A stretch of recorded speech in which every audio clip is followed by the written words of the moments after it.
Buen día audiencia, soy Eita Caleb y en este video les voy a mostrar lo que para mí son las mejores lecturas de este año 2020. Tomando en cuenta que este año ha sido particularmente difícil, no siempre hay que ver las cosas con desastres, con maldad, no hay que ver las cosas por el lado negativo, sino siempre debe de uno estar considerando qué fue lo bueno que le dejó a uno este año. Y bueno, les quiero presentar lo que para mí fueron los libros más significativos que leí en este año. Este año me puse como meta leer 35 libros, de los cuales me pasé por leer 38, pero pues eso evidencia de que sí hubo tiempo, sí hubo más chance para estar leyendo otras cosas. Y vamos a comenzar con una mención honorífica que se llama Chinchín el Teporocho de Armando Ramírez, publicado por Océano. Este escritor falleció el año pasado y lo que puedo decir de este libro, que es por algo que debe de ser reconocido, es por mostrar esa cara cruda, esa cara oculta de un México que está establecido aquí previo a todos estos años de la devaluación, este México que muchas personas siguen soñando y en la cual este personaje vive cada cosa y que me parece muy pertinente de mencionar porque no solamente vemos cómo va a terminar siendo Teporocho, sino toda esta historia de inicio, toda esta historia de origen y esta forma en la cual él tiene mucha presión social alrededor de él, cómo empieza a vivir esta juventud desmedida y cómo tiene que tomar decisiones. Y por eso este es el puesto de la mención honorífica. Continuamos con el número 10, que es Dagón y otros cuentos macabros de Howard Phillips Lovecraft, editado por la Editorial Alianza. Y este libro lo menciono aquí en los mejores porque es una excelente introducción para todas aquellas personas que quieren empezar a leer a Lovecraft y no saben por dónde empezar. Esta es una buena antología porque no solamente encontramos sus relatos de horror, encontramos relatos de fantasía y algunos escritos oníricos que poco a poco van a empezar a meternos en este mundo tan raro, tan vasto, tan imaginativo que era el de él y que me parece que es una muy buena antología. Si quieren empezar a leer los mitos de Cthulhu y no revolverse tanto, empiecen con esta, es excelente. De aquí rescato mucho el relato de Herbert West, Reanimador, el cual es muy difícil encontrar, sobre todo en otras antologías, y que tiene su propia edición ilustrada. Y pues está, digamos que un poco más cara, así que les recomiendo invertir en este. Seguimos con el libro número 9, que es Las Doradas Manzanas del Sol de Ray Bradbury, publicado por Minotauro. Y ya ansiaba leer yo este libro porque ya había pasado mucho tiempo desde el cual lo habían editado. De repente ahí en librerías de viejo se puede llegar a ver.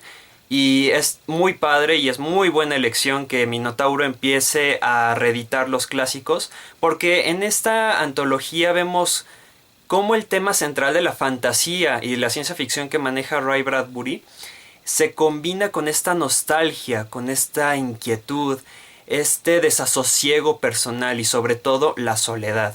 Y eso, meterlo en diferentes relatos fantásticos, es magnífico y está muy avanzado para la época.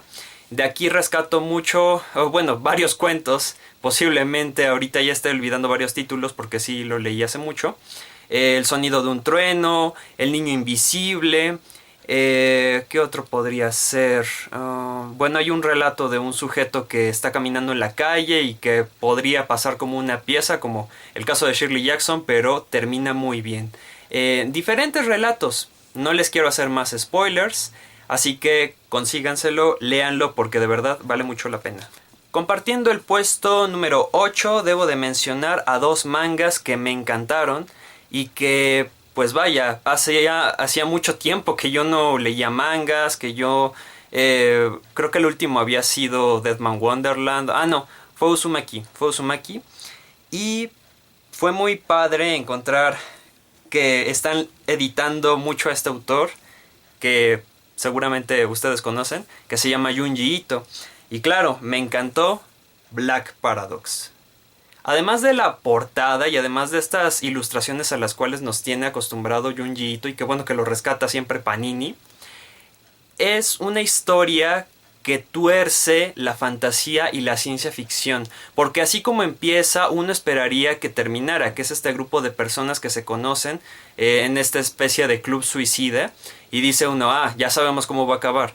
No acaba como pensamos, y Junji Ito se las ingenia para retorcer esta trama y meterle tanto argumento, explotar tanto el tema que sacó, y sacarle todo el jugo posible a esta historia fantástica y aterradora.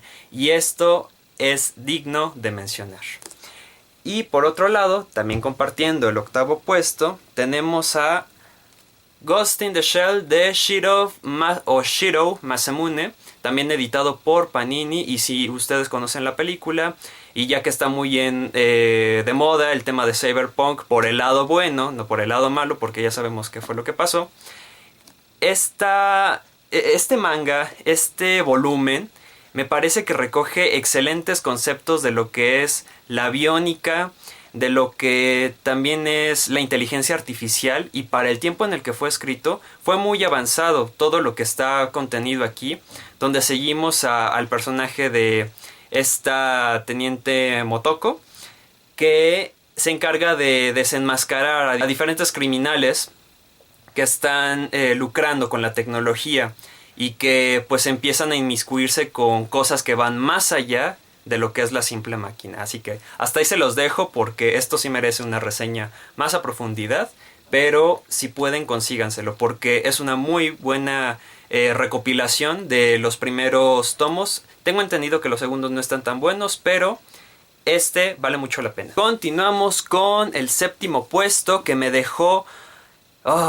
es de los pocos libros que me quedó picado, pero además libros de consulta. ¿Qué llamo yo libros de consulta? Que cuando tú agarras un libro de un tema científico, de un tema que te guste, que no precisamente sea ficción, pero te encanta ese tema, es difícil que yo me clave tanto con uno hasta altas horas de la noche. Y en este caso fue un libro histórico que se llama La mala semilla. Como vemos, Nuevos casos de brujas, de Carlos Garcés Manau, editado por Tropo.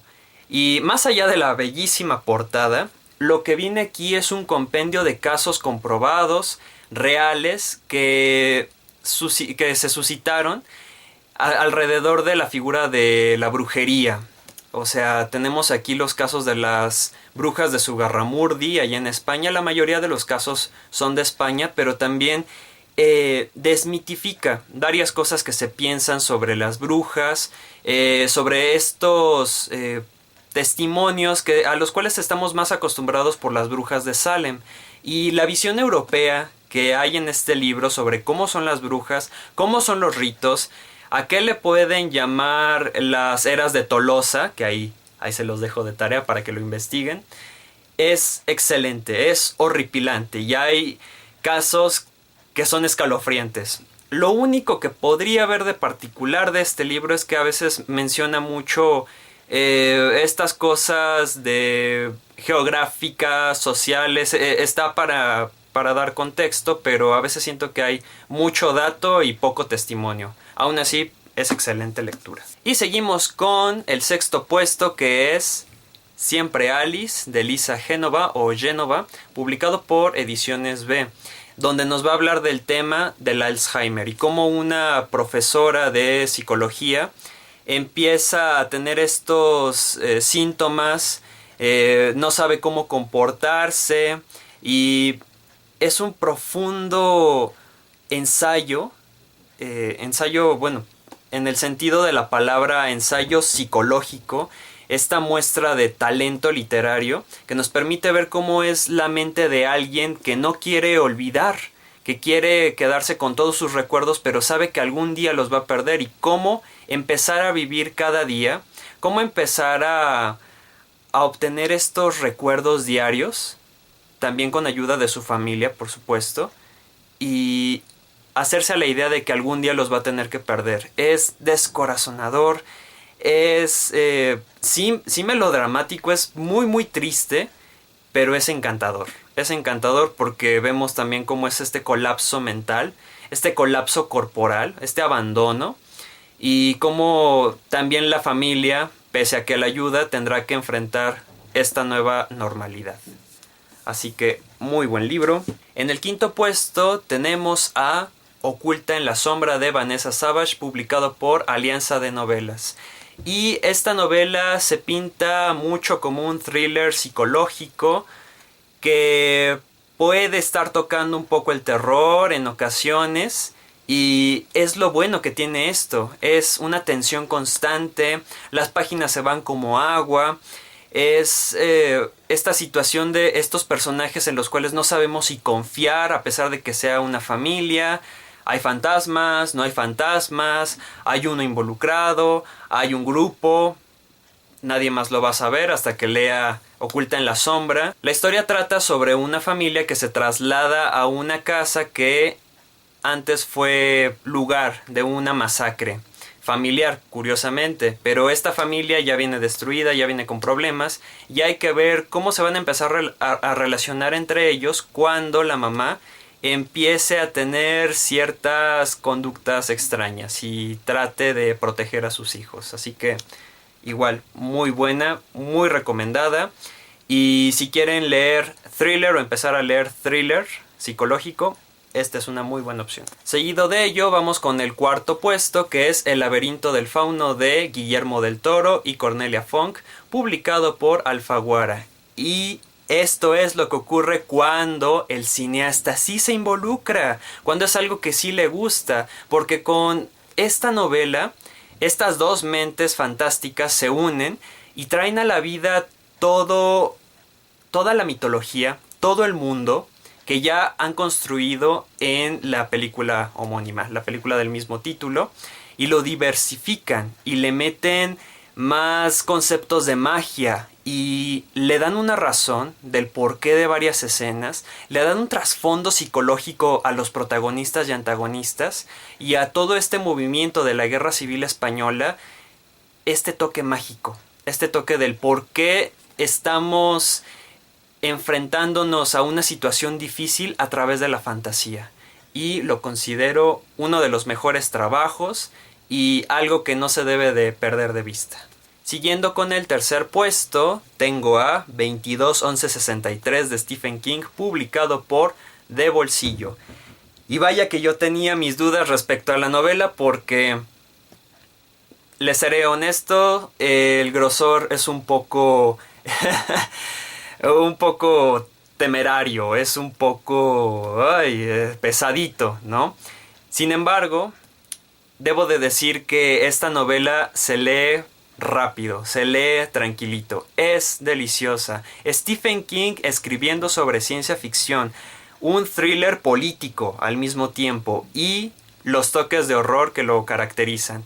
Es sublime, es magnífica y maneja este concepto de viajes en el tiempo como él lo desea realizar, con sus propias reglas, y sí se sabe quedar en esas reglas y sabe darle giros, sabe crear tensión, sabe crear suspenso, y toda esta figura enigmática alrededor del presidente John F. Kennedy, que en realidad, ¿qué es lo que sabemos del asesino? ¿Qué es lo que sabemos del contexto? Bueno, todo eso está dentro de esta novela que maneja muy bien el entorno y a sus protagonistas con ese romance precioso.